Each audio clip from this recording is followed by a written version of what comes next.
ধর্ম, আমরা তো গীতার বিরুদ্ধে বলতে যাইনি, রামায়ণের বিরুদ্ধে বলতে যাইনি, মহাভারতের বিরুদ্ধে বলতে যাইনি, ত্রিপিটকের বিরুদ্ধে বলতে যাইনি। তুমি কোরআন নিয়ে কথা বলো, হে তোমার মুরত কি? এ অসীম সরকারে এক পাগলা কুত্তা। তোমার মতন কুত্তা যেমন আছে, তোমার মতন কুত্তাকে সাবড়ে দেওয়ার জন্য মুগুরও যথেষ্ট আছে। রাজ্য সরকারের উচিত এর মতো জন্তুটাকে বন্দি করে দেশের নাগরিকদের উত্তপ্ত পরিস্থিতিকে শান্ত। সেই কোরআনটাকে যদি কুলাঙ্গার অসীম সরকার এ যদি বলে এটা শয়তানের বানানো, ভাই পাথরে মাথা ঠুকলে পাথর ভাঙে না, মাথা ফাটে। ঠিক না ভুল? ওর ওর দাদা, ওর পরদাদা, ওর দলের সাঁই গোষ্ঠী আবুল আহাব, আবু জাহাল, ওতবা সাহেবা জি মোহাম্মদের যুগে জন্ম নিয়ে মোহাম্মদের মোকাবেলা করে, বিরোধিতা করে, কোরআনের বিরুদ্ধে বিশুদ্ধার করে তারা চরম লাঞ্ছিত অবস্থায় বদর যুদ্ধে মরে ধ্বংস হয়েছে। এ তো তার কাছে আনাবো না, একটু সময়ের অপেক্ষা, খোদার গজব আসবে। কিন্তু তাই বলে ইমানদার মুসলমান তো চুপ থাকতে পারে না। পারে কি? জি, দেশের সরকারও যদি ভারতবর্ষটাকে সব ধর্মের সমন্বয়ের দেশ মনে করে, অর্থাৎ মুসলমান মুসলমানের ধর্ম পালন করবে, হিন্দু হিন্দুর ধর্ম পালন করবে, তাহলে রাজ্য সরকারেরও উচিত আর কেন্দ্র সরকারেরও উচিত, রাজ্য সরকারের উচিত এর মতো জন্তুটাকে বন্দি করে দেশের নাগরিকদের উত্তপ্ত পরিস্থিতিকে শান্ত করা। আর কেন্দ্র সরকারের উচিত ওই রকম একটা জানোয়ারকে বিজেপিতে জায়গা দিয়ে বিজেপির সাম্প্রদায়িকতার কালিটা আরো বেশি কলঙ্কিত করছে বিজেপি ওদের গায়ে। ঠিক না ভুল? তুই রাজনীতি কর, রাজনীতি কর, তোর ধর্ম, আমরা তো গীতার বিরুদ্ধে বলতে যাইনি, রামায়ণের বিরুদ্ধে বলতে যাইনি, মহাভারতের বিরুদ্ধে বলতে যাইনি, ত্রিপিটকের বিরুদ্ধে বলতে যাইনি। তুমি কোরআন নিয়ে কথা বলো, হে তোমার মুরত কি? তোমার ক্ষমতা কি? তুমি আরবির কি বোঝো, কোরআনের কি বোঝো? তোমার কাণ্ডজ্ঞানটা কি? বাপের জন্মে কোরআনের একটা শব্দ তোমার সোজা করে পড়ার ক্ষমতা নাই, হ্যাঁ? অথচ একটি গোটা ভারতবর্ষের দ্বিতীয় সংখ্যাগরিষ্ঠ মুসলিম এদের ভাবাবেগে, এদের মহাব্বতে আঘাত করে তুমি মনে করছো আমি এমএলএ দায়ী, হ্যাঁ? তুমি এমএলএ দায়ী, তুমি বিজেপির দায়ী। জি, মনে রেখে দিও, তোমার মতন কুত্তা যেমন আছে, তোমার মতন কুত্তাকে সাবড়ে দেওয়ার জন্য মুগুরও যথেষ্ট আছে। না নেই? এমনি কুকুর দেশে ঘরে কত না চলছে, কেউ ওদের মারতে যায়? এই বলেন, কেউ মারতে যায়? কিন্তু যে কুকুরটা পাগলা হয়ে যায়, ওরে যে পারে সে মারে, বলো, এই কথা বলে না? যদি চাউর হয়ে যায় পাড়ায়, ওই কুকুরটা পাগলা হয়ে গেছে, যে পারে সে ওরে মারে। তে এসব পাগলা কুত্তা, এ অসীম সরকারে এক পাগলা কুত্তা। প্রিয় ভাই, তো আমি কথা বললে বললাম, খোদ আল্লাহ বলছেন কোরআন হক, খোদ আল্লাহ বলছেন কোরআন রবের পক্ষ থেকে। জি, খোদ আল্লাহ পাক নিজে বলছেন, ইন্না নাহনু নাযালনা যিকরা, আমি আল্লাহই কোরআন নাজিল করেছি।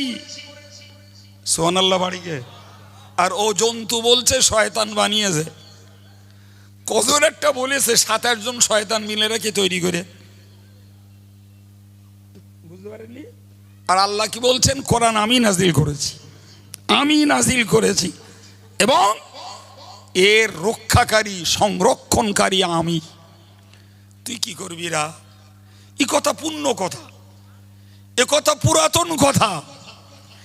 ঠিক, কোরআন পড়া বন্ধ করে দিয়ে, কোরআন ছাপা বন্ধ করে দিয়ে কোনো অবস্থাতেই এ কোরআনের সিলসিলা বন্ধ হবে বাপ, হবে? জীবনেও না। না বন্ধ হবে কোরআনের পড়া, না বন্ধ হবে কোরআনের আমল। সুবহানাল্লাহ বলে। জি, কোরআন কেতাব লাগবে না, মুখে মুখেই কোরআন বিশ্ব জুড়ে চলতে থাকবে। আর মুসলমানরা আমল করবে, মুসলমানদের জীবনে জীবনে কোরআন তাজা টাটকা উদ্ভাসিত থাকবে।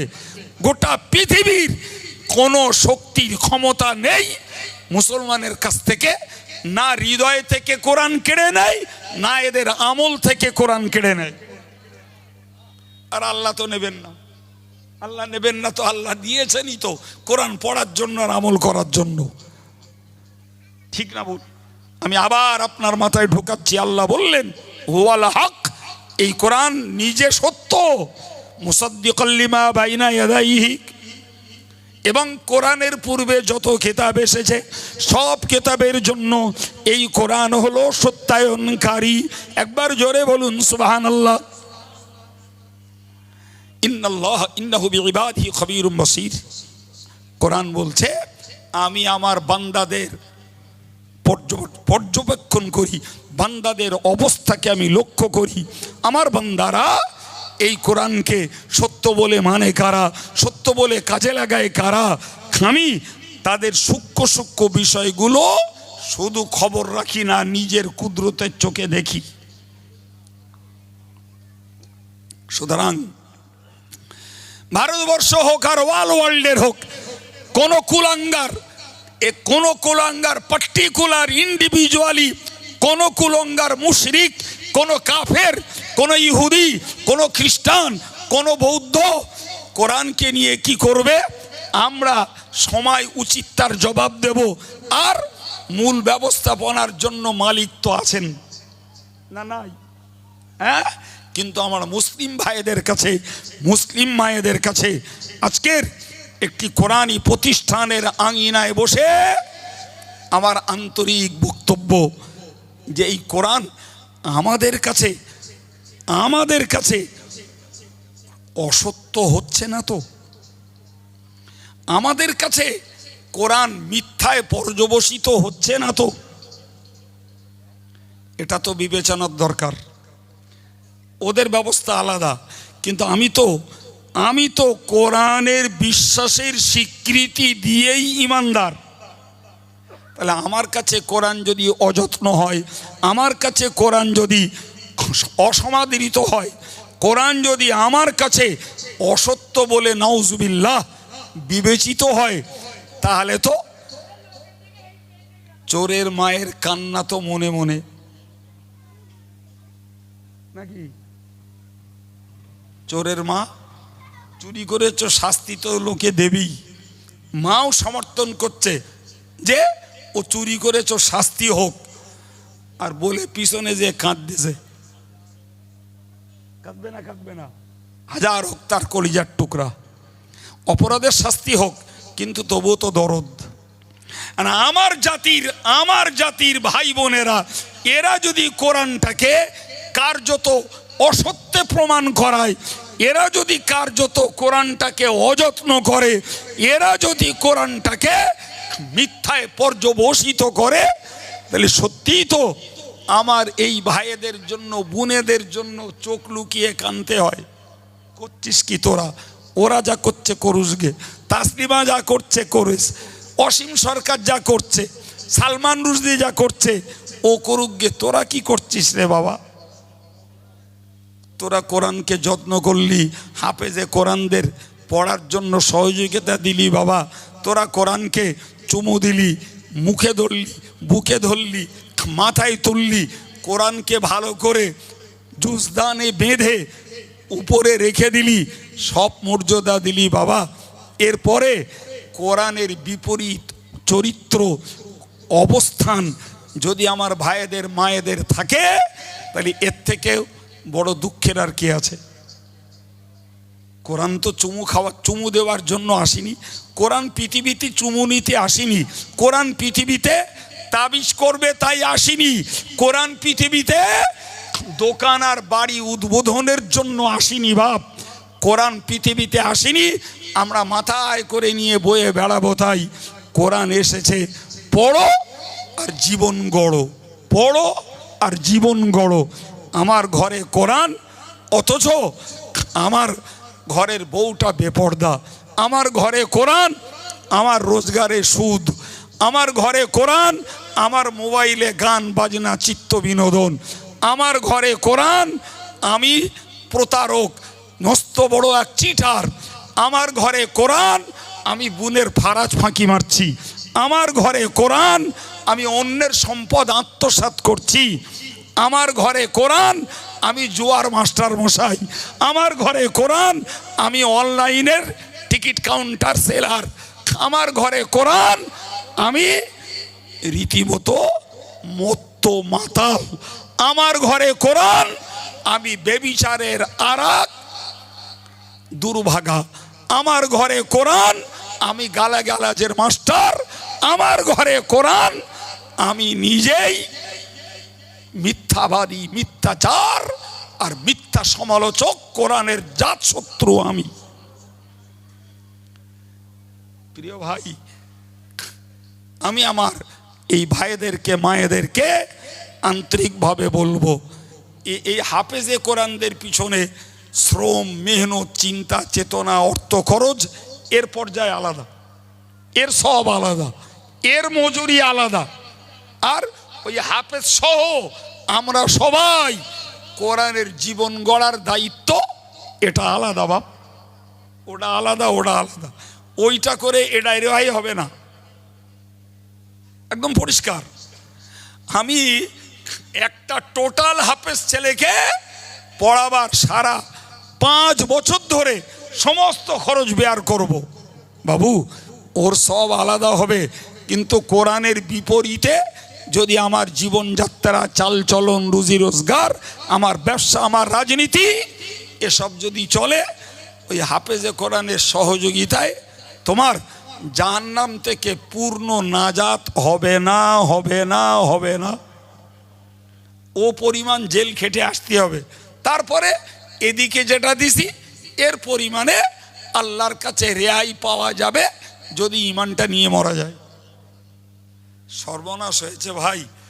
অপারেশন করলি তো লাগে, মুশকিল খুব, মুশকিল খুব।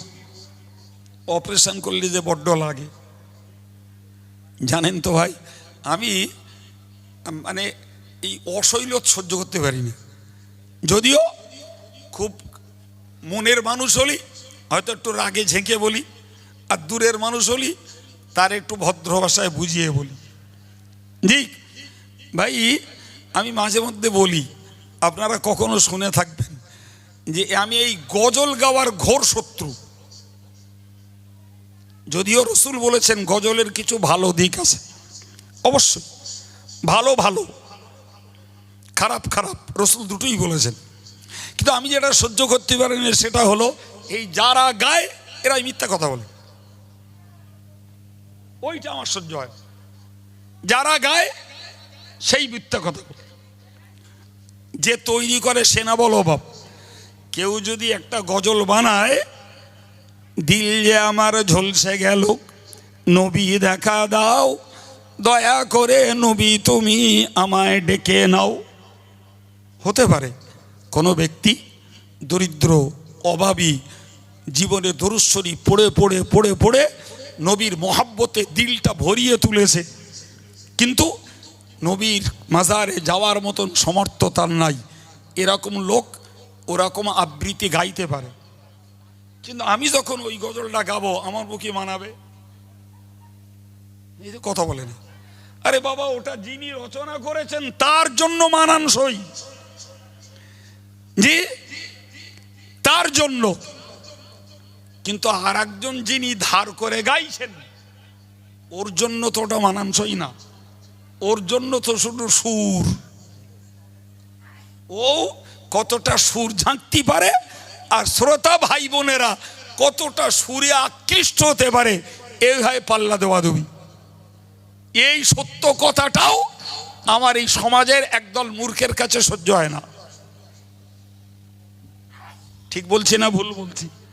জি, কিন্তু মুশকিল তো ওই যে ভাই, মুশকিল ওই ভিতরে ভিতরে ক্ষত আর উপরে মলম লাগাবো, এ মলমে ও ক্ষত তো সারবে না বাপ,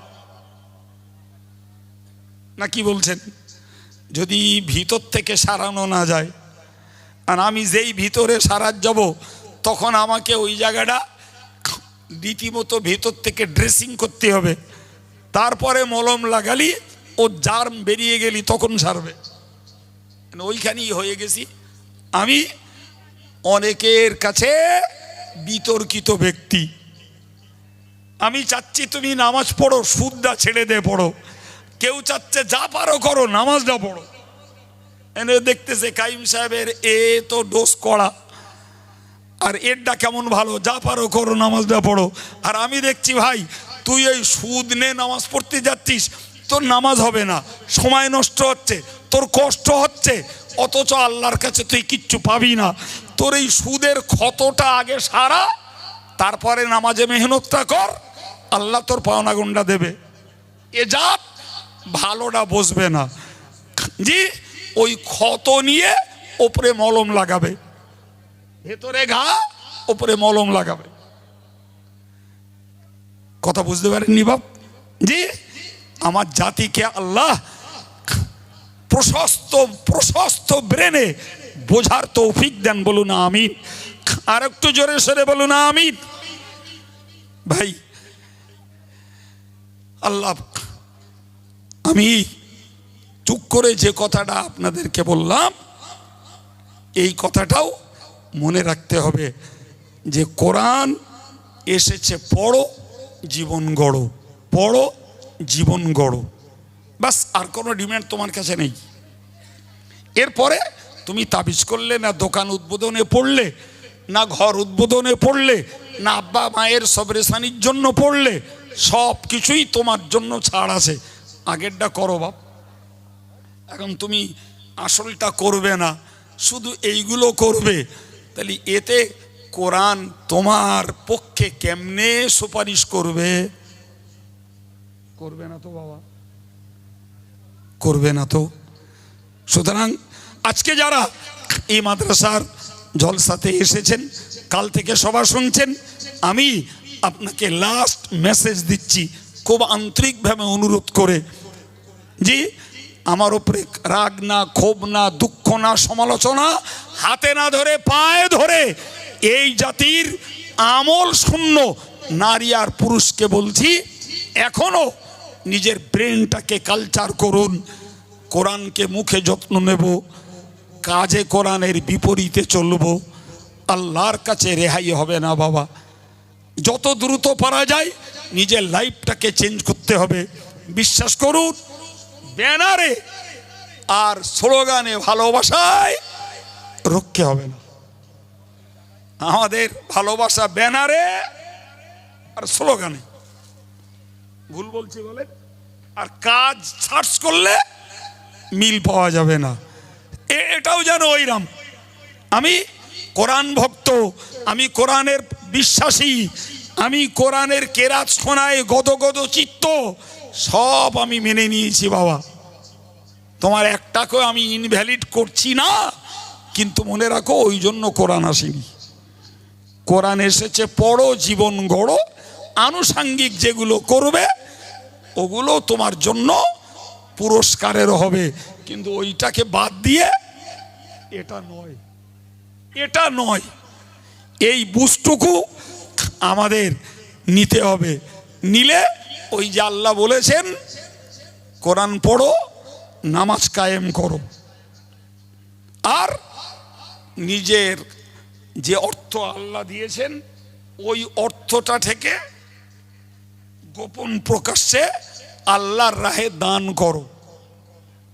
কি হবে? তোমাকে আল্লাহ পরিপূর্ণ মজুরি, এক গুণ, একের বিনিময়ে এক না, এক গুণিত 700, অর্থাৎ 700 গুণ করে আল্লাহ তোমাকে শোধ করবে। সুবহানাল্লাহ। দুরূদ শরীফ আল্লাহ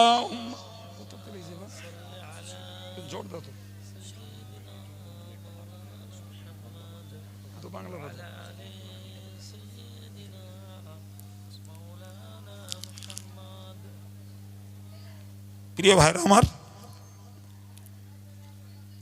আমি আর আলোচনা বাড়বো না। 1 ঘন্টা কথা বলেছি, একদম সার কথায় নিজেদের ইসলাহ, নিজেদের সংশোধনের জন্য কিছু কথা আপনাদের স্মরণ করিয়েছি। এর বেশি কিছু নয়। বলার অনেক কিছু থাকতে পারে, কিন্তু পরিবেশ পরিস্থিতি প্রয়োজন মতো কথা বলাটাই আমি পছন্দ করি, তাই একটু বললাম। আমলের মানুষ যারা, তারা একটু জাগ্রত হলেন। আমল শূন্য যারা, আল্লাহ চাহে তো তাদের ভিতরেও একটা উৎসাহ আজ না হলেও কাল তৈরি হবে ইনশাল্লাহ। সম্মানিত ভাইরা, কালেকশন নিশ্চয়ই কালও হয়েছে, আজও হয়েছে। মাতিন সাহেবও করছিলেন। আমার আলতাফ চাচা মায়েদের কাছ থেকে কুড়িয়ে বুড়িয়ে এনে সব ঝেড়ে দিয়েছে।